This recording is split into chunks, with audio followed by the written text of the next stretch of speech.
Δηλαδή, να σου πω για τη δική μου περίπτωση. Εγώ όταν ξεκίνησα πολύ μικρός, επειδή δεν ήθελα να ακολουθήσω τη δουλειά του πατέρα μου, του ζήτησα ένα αρχικό κεφάλαιο, γιατί δεν είχα τα λεφτά, να ξεκινήσω τη δική μου ναυτιλιακή εταιρεία το 2000-2001. Λοιπόν, ο άνθρωπος προς τιμή του μου τα έδωσε. Μπορούσε να μου πει: όχι, δεν σου δίνω, ξέρεις, έλα να δουλέψει για μένα και να έχεις ένα πάρα πολύ καλό μισθό. Μου τα έδωσε, παρόλο που ήμουν πάρα πολύ μικρός, μόλις είχα τελειώσει το μάστερ. Λοιπόν, πού έχει σχέση τύχη? Ότι εγώ με το που ξεκίνησα μια εταιρεία δεξαμενοπλοίων με καράβια μονού τυχώματος. Τα καράβια μονού τυχώματος σημαίνει ότι σήμερα τα καράβια, ειδικά αυτά που μεταφέρουν πετρέλαιο, έχουν δύο τυχώματος. Όταν το ένα τύχωμα πάθει ζημιά, να μην χυθεί το πετρέλαιο στη θάλασσα. Okay. Τότε λοιπόν τα πλοία ήταν μονού τυχώματος. Είχαν αρχίσει τα πρώτα διπλού να βγαίνουν τυχώματος. Εγώ λοιπόν, επειδή ήταν πάρα πολύ ακριβά τα διπλού τυχώματος, πήρα μονού τυχώματος. Λοιπόν, με το που πήρα δύο πλοία με όλα τα λεφτά που μου είχε δώσει συν δανεισμό, μετά από 6 μήνες, ένα πλοίο μονού τυχώματος βούιαξε στην Γαλλία, λεγόταν Έρικα το καράβι, και μόλυνε τις ακτές. Οπότε όταν έγινε αυτό, λέω: όχι, την έκατσα, γιατί εγώ τέτοια πλοία έχω. Κανείς δεν θα τα ναυλώνει πια, δεν θα τα θέλει πια. Όλοι θα θέλουν διπλού τυχώματος. Οπότε θα πρέπει να τα δέσω τα πλοία και να πάω να δουλέψω στην οικογενειακή εταιρεία.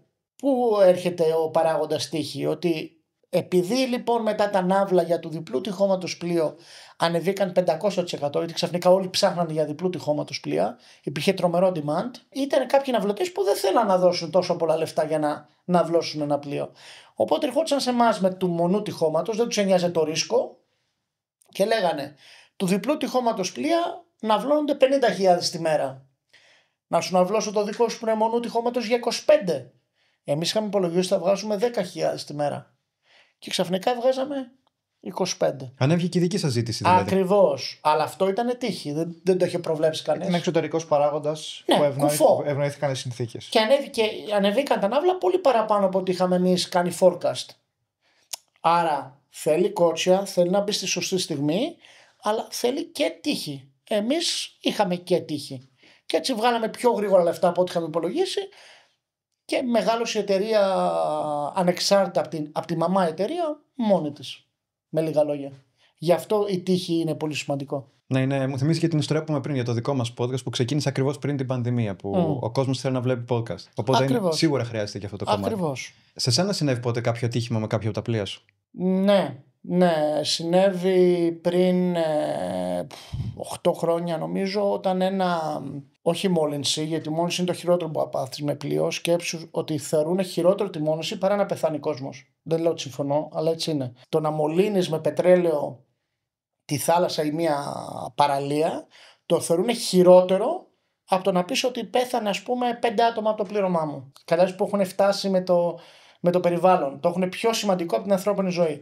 Τέλος πάντων, ένα πλοίο μου κοντά Σιγκαπούρη νύχτα πήγαινε με κομμένη ταχύτητα προς Σιγκαπούρη, τέλος πάντων, και έρχεται ένα αμερικάνικη φρεγάτα σε stealth mode με κλειστά ραντάρ και το στίγμα που δείχνει το position του. Κατασκοπία ουσιαστικά.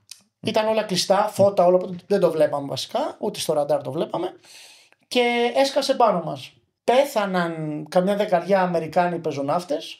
Σε εμάς δεν πέθανε κανείς. Απλά από το τρακάρισμα κάποιοι χτυπήσανε, αλλά δεν πέθανε κάποιος. Και προσπαθούσαν να μας βγάλουν ότι φταίμε κι εμείς. Και η ζημιά της φρεγάτας ήταν $160 εκατομμύρια.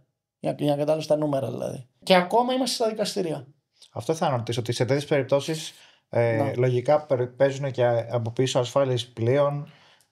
Άπειρα τρεξίματα με δικαιολογητικά, με αναλύσεις, με ειδικούς. Με δικαστήρια, με αυτά έχεις το αμερικάνικο κράτος ενάντια σου. Οπότε στα μισά του ζητάς χαρτιά, σου λέει δεν γίνεται, είναι εθνικό συμφέρον. Δηλαδή όπου δεν τους συμφέρει να δώσουν χαρτί, λένε επειδή είναι πολεμικό πλοίο, δεν μπορούμε να σου δώσουμε αυτό, γιατί είναι εθνικό μας συμφέρον να μην το αποκαλύψουμε, ας πούμε. Οπότε είναι ένας πολύ άνισος αγώνας. Αλλά λογικά θα νικήσουμε διότι δεν φταίγαμε. Αυτοί πέσαν πάνω μας.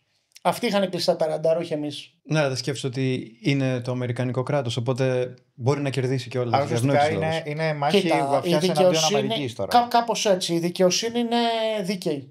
Δεν είναι σαν κάτι χώρες, Τιμπουκτού, όπου λαδώνεις και νικάς.